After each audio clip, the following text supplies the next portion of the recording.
ആകാശവാണി. നമസ്കാരം. വാർത്തകൾ വായിക്കുന്നത് സുധീൻ സൈനുദ്ദീൻ.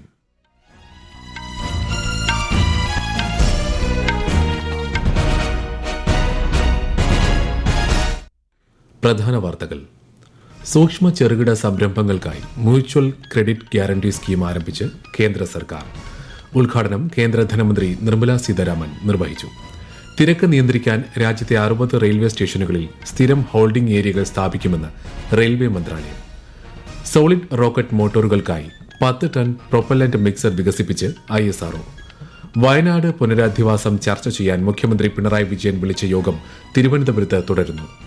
വനിതാ പ്രീമിയർ ലീഗ് ക്രിക്കറ്റിൽ ഇന്ന് Delhi Capitals royal Challengers Bengaluru പോരാട്ടം.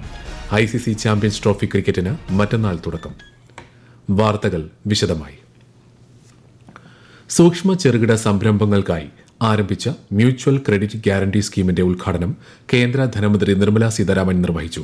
കഴിഞ്ഞ 3 കേന്ദ്ര ബജറ്റുകളിൽ MSMEകൾക്ക് നൽകിയ പരിഗണന ഈ മേഖലയുടെ ശാക്തീകരണത്തിന് സഹായകമാകുമെന്ന് കേന്ദ്ര ധനമന്ത്രി പറഞ്ഞു. MSMEകൾക്ക് 100 കോടി രൂപ വരെ വായ്പ നൽകുന്ന പദ്ധതിയാണിത്. നിക്ഷേപകർക്ക് മികച്ച ലാഭം തിരികെ നൽകുന്ന അന്തരീക്ഷമാണ് ഇന്ത്യയിൽ നിലനിൽക്കുന്നതെന്നും കേന്ദ്ര ധനമന്ത്രി അറിയിച്ചു. മുഖ്യ തെരഞ്ഞെടുപ്പ് കമ്മീഷണറെ തെരഞ്ഞെടുക്കുന്നതിന് ന്യൂഡൽഹിയിൽ പ്രധാനമന്ത്രി നരേന്ദ്രമോദിയുടെ നേതൃത്വത്തിൽ ഇന്ന് സെലക്ഷൻ കമ്മിറ്റി യോഗം ചേരും. 3 സമിതിയിൽ പ്രധാനമന്ത്രിയെ കൂടാതെ ഒരു കേന്ദ്രമന്ത്രിയും പ്രതിപക്ഷ നേതാവുമാണ് ഉള്ളത്. മുഖ്യ തെരഞ്ഞെടുപ്പ് കമ്മീഷണർ രാജീവ് കുമാർ നാളെ കാലാവധി പൂർത്തിയാക്കുന്ന സാഹചര്യത്തിലാണ് യോഗം. ഗവേഷണത്തിലൂടെയാണ് ഒരു രാജ്യത്തിന്റെ പ്രതിച്ഛായയും ശക്തിയും നിർവചിക്കപ്പെടുന്നതെന്ന് ഉപരാഷ്ട്രപതി ജഗ്ദീപ് ധൻകർ. മൊഹാലി ഐസറിൽ വിദ്യാർത്ഥികളുമായി സംവദിക്കുകയായിരുന്നു അദ്ദേഹം. ഗവേഷണ മേഖലയിൽ ശ്രദ്ധ നൽകാതിരുന്ന ഒരു കാലം രാജ്യത്തിനുണ്ടായിരുന്നുവെന്നും എന്നാൽ ഇന്ന് അത് മാറിയെന്നും ശ്രീ ജഗ്ദീപ് ധൻകർ പറഞ്ഞു.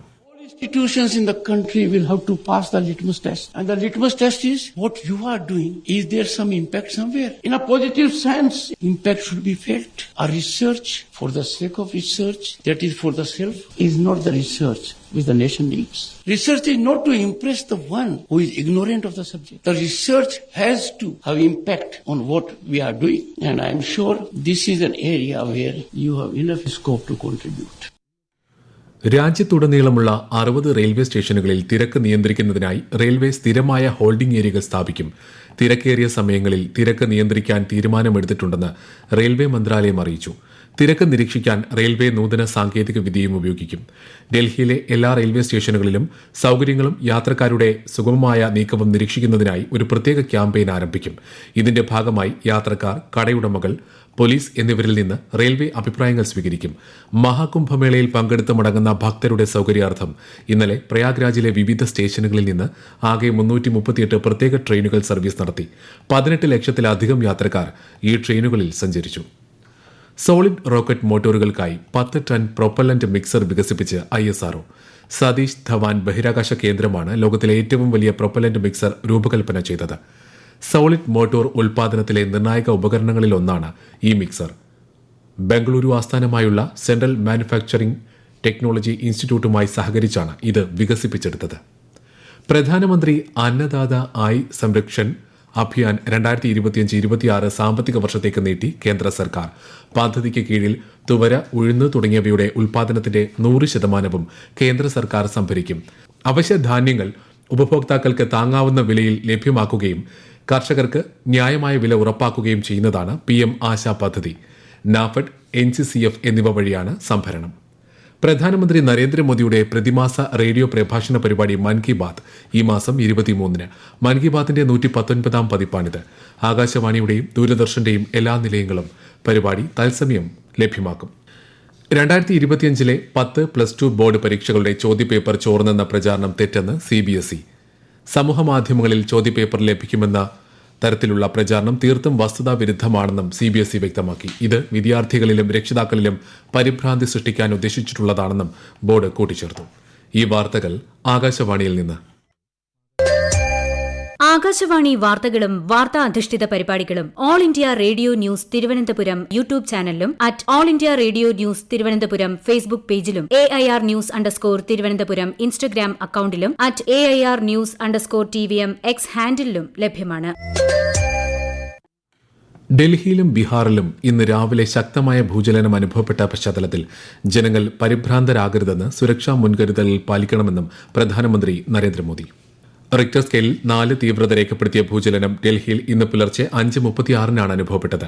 ബീഹാറിലെ സിവാൻ ജില്ലയിലും സമീപ പ്രദേശങ്ങളിലും രാവിലെ 8:02 ഭൂചലനമുണ്ടായത്. അടുത്ത 24 മണിക്കൂർ തുടർചലനങ്ങൾക്ക് സാധ്യതയുണ്ടെന്നും സ്ഥിതിഗതികൾ നിരീക്ഷിച്ചു വരികയാണെന്നും ദേശീയ സീസ്മോളജി സെന്റർ അറിയിച്ചു.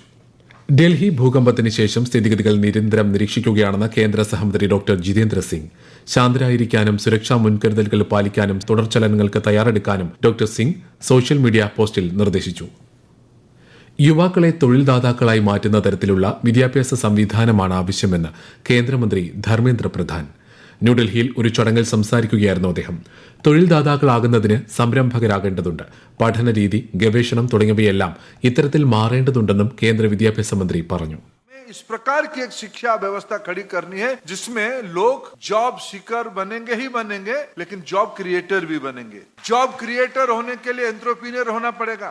सिर्फ टीचिंग इंस्टीट्यूट समाधान नहीं है, रिसर्च भी आवश्यकता है और हमारी देश में रिसर्च की कोई कमी भी नहीं है. टीचिंग रिसर्च के साथ हमें इनोवेशन भी चाहिए. വയനാട് ഉരുൾപൊട്ടൽ പുനരധിവാസവുമായി ബന്ധപ്പെട്ട കേന്ദ്ര വായ്പാ വിനിയോഗം വിലയിരുത്താൻ മുഖ്യമന്ത്രി പിണറായി വിജയൻ വിളിച്ചു ചേർത്ത യോഗം തിരുവനന്തപുരത്ത് പുരോഗമിക്കുന്നു. റവന്യൂ മന്ത്രി K Rajan, chief secretary Sharada Muraleedharan, ഉന്നത ഉദ്യോഗസ്ഥർ തുടങ്ങിയവർ യോഗത്തിൽ പങ്കെടുക്കുന്നുണ്ട്. പുനരധിവാസത്തിനുള്ള 16 പദ്ധതികൾക്കായി കേന്ദ്രം 530 കോടി രൂപയുടെ പലിശരഹിത വായ്പ അനുവദിച്ചിരുന്നു. കേന്ദ്ര ബജറ്റ് സംബന്ധിച്ച ആശയവിനിമയ പരിപാടിയിൽ പങ്കെടുക്കുന്നതിനായി കേന്ദ്ര റെയിൽവേ ജൽശക്തി സഹമന്ത്രി വി സോമണ്ണ നാളെ കേരളത്തിലെത്തും. തിരുവനന്തപുരത്ത് നടക്കുന്ന പരിപാടിയിൽ വിവിധ മേഖലകളിലെ പ്രമുഖർ പങ്കെടുക്കും. വനിതാ പ്രീമിയർ ലീഗ് 2020 ക്രിക്കറ്റിൽ ഇന്ന് Delhi Capitals royal Challengers Bengaluru പോരാട്ടം. ടോസ് നേടിയ RCB ഫീൽഡിംഗ് തെരഞ്ഞെടുത്തു. വഡോദരയിലാണ് മത്സരം. ICC ചാമ്പ്യൻസ് ട്രോഫി ക്രിക്കറ്റിന് മറ്റന്നാൾ തുടക്കമാകും. ഉദ്ഘാടന മത്സരം പാകിസ്ഥാനും ന്യൂസിലൻഡും തമ്മിലാണ്. വ്യാഴാഴ്ച ബംഗ്ലാദേശിനെതിരെയാണ് ഇന്ത്യയുടെ ആദ്യ മത്സരം. ഞായറാഴ്ച ഇന്ത്യ പാകിസ്ഥാൻ മത്സരം നടക്കും. ദുബായിലാണ് ഇന്ത്യയുടെ മത്സരങ്ങൾ. 23ാമത് ദേശീയ പാരാ അത്ലറ്റിക് ചാമ്പ്യൻഷിപ്പിന് ചെന്നൈയിലെ ജവഹർലാൽ നെഹ്റു സ്റ്റേഡിയത്തിൽ തുടക്കം. മെഡലിനായുള്ള മത്സര ഇനങ്ങൾ നാളെ ആരംഭിക്കും. രാജ്യത്തുടനീളമുള്ള 1500ഓളം പാരാ അത്ലറ്റുകൾ കായികമേളയിൽ പങ്കെടുക്കും. ജാവലിൻ ത്രോ താരം സുമിത് ആന്റിൽ, ഹൈജമ്പ് താരം മാരിയപ്പൻ തങ്കവേലു, ഷോട്ട്പുട്ട് താരം ഹൊക്കാദോ സെമ തുടങ്ങിയ പ്രമുഖ കായിക താരങ്ങളും ചാമ്പ്യൻഷിപ്പിൽ മാറ്റുരയ്ക്കും. ചാമ്പ്യൻഷിപ്പ് ഈ മാസം 20 സമാപിക്കും. ജനുവരിയിൽ ഇന്ത്യയുടെ സ്മാർട്ട് ഫോൺ കയറ്റുമതി 140% വർദ്ധിച്ച് 25,000 കോടി രൂപയിലെത്തി. ടെക് ഭീമന്മാരായ ആപ്പിളും സാംസങ്ങും ഇന്ത്യൻ വിതരണ ശൃംഖലകളിൽ നിന്നുള്ള വിദേശ കയറ്റുമതി വർദ്ധിപ്പിച്ചതാണ് ശ്രദ്ധേയമായ ഈ വളർച്ചയ്ക്ക് കാരണമായത്. ഈ സാമ്പത്തിക വർഷം ഏപ്രിൽ മുതൽ ജനുവരി വരെ മൊത്തം സ്മാർട്ട് ഫോൺ കയറ്റുമതി 1.55 ലക്ഷം കോടി രൂപയിലെത്തി. സർക്കാരിന്റെ production linked incentive scheme electronic കയറ്റുമതിയിൽ നിർണായകമായി. തൃശൂർ പോട്ട ഫെഡറൽ ബാങ്ക് കവർച്ച കേസ് പ്രതി റിജോ ആന്റണിയെ റിമാൻഡ് ചെയ്തു. 14 ദിവസത്തേക്കാണ് റിമാൻഡ് ചെയ്തത്. ബാങ്കിലും വീട്ടിലും എത്തിച്ച് തെളിവെടുപ്പ് നടത്തിയ ശേഷമാണ് ചാലക്കുടി കോടതിയിൽ പ്രതിയെ ഹാജരാക്കിയത്. കവർച്ച കേസിലെ കവർച്ച പണം മുഴുവൻ പോലീസ് രാവിലെ തന്നെ കണ്ടെടുത്തിരുന്നു. വരും ദിവസങ്ങളിൽ രാജ്യത്തിന്റെ വടക്ക് പടിഞ്ഞാറ്, മധ്യ വടക്ക് കിഴക്കൻ മേഖലകളിൽ താപനില സാധാരണയിലും ഉയരാൻ സാധ്യതയുണ്ടെന്ന് കേന്ദ്ര കാലാവസ്ഥാ വകുപ്പ്. ഡൽഹി, രാജസ്ഥാൻ, പഞ്ചാബ്, ഹരിയാന, പശ്ചിമ ഉത്തർപ്രദേശ് എന്നിവിടങ്ങളിൽ 3 മുതൽ 5 ഡിഗ്രി സെൽഷ്യസ് വരെ ഉയർന്ന താപനില രേഖപ്പെടുത്തി. ഈ മാസം 19 മുതൽ രാജ്യത്തിന്റെ വടക്ക് പടിഞ്ഞാറൻ ഹിമാലയൻ മേഖലകളിൽ ഇടിമിന്നലോട് കൂടിയ മഴയ്ക്ക് സാധ്യതയുണ്ടെന്നും കാലാവസ്ഥാ നിരീക്ഷണ കേന്ദ്രം അറിയിച്ചു. തായ്വാൻ കടലിടുക്കിലൂടെ കാനഡയുടെ യുദ്ധക്കപ്പൽ കടന്നുപോയ സംഭവത്തിൽ വിമർശനവുമായി ചൈന. മേഖലയിലെ സമാധാന അന്തരീക്ഷം തകർക്കാനാണ് കാനഡ ശ്രമിക്കുന്നതെന്ന് ചൈനീസ് സൈനിക വക്താവ് ആരോപിച്ചു. ഏത് തരത്തിലുള്ള ഭീഷണിയും നേരിടാൻ ഒരുക്കമാണെന്ന് അറിയിച്ച ചൈന തായ്വാൻ കടലിടുക്കിൽ വ്യോമ നാവികസേനകളെ വിന്യസിക്കുകയും ചെയ്തു. എന്നാൽ തായ്വാൻ കടലിടുക്ക് അന്താരാഷ്ട്ര ജലപാതയാണെന്നും പരമാധികാരം അവകാശപ്പെടാനുള്ള ചൈനയുടെ ശ്രമങ്ങൾ ആഗോള സുരക്ഷയ്ക്ക് ഭീഷണിയാണെന്നും തായ്വാൻ പ്രതികരിച്ചു. പ്രധാന വാർത്തകൾ വീണ്ടും. സൂക്ഷ്മ ചെറുകിട സംരംഭങ്ങൾക്കായി മ്യൂച്വൽ ക്രെഡിറ്റ് ഗ്യാരണ്ടി സ്കീം ആരംഭിച്ച് കേന്ദ്ര സർക്കാർ. ഉദ്ഘാടനം കേന്ദ്ര ധനമന്ത്രി നിർമ്മല സീതാരാമൻ നിർവഹിച്ചു. തിരക്ക് നിയന്ത്രിക്കാൻ രാജ്യത്തെ 60 റെയിൽവേ സ്റ്റേഷനുകളിൽ സ്ഥിരം ഹോൾഡിംഗ് ഏരിയകൾ സ്ഥാപിക്കുമെന്ന് റെയിൽവേ മന്ത്രാലയം. സോളിഡ് റോക്കറ്റ് മോട്ടോറുകൾക്കായി 10 ടൺ പ്രൊപ്പല്ലന്റ് മിക്സർ വികസിപ്പിച്ച് ISRO. വയനാട് പുനരധിവാസം ചർച്ച ചെയ്യാൻ മുഖ്യമന്ത്രി പിണറായി വിജയൻ വിളിച്ച യോഗം തിരുവനന്തപുരത്ത് തുടരുന്നു. വനിതാ പ്രീമിയർ ലീഗ് ക്രിക്കറ്റിൽ ഇന്ന് Delhi Capitals royal Challengers Bengaluru പോരാട്ടം. ICC ചാമ്പ്യൻസ് ട്രോഫി ക്രിക്കറ്റിന് മറ്റന്നാൾ തുടക്കം. വാർത്തകൾ കഴിഞ്ഞു. അടുത്ത വാർത്താ പ്രക്ഷേപണം 8:35.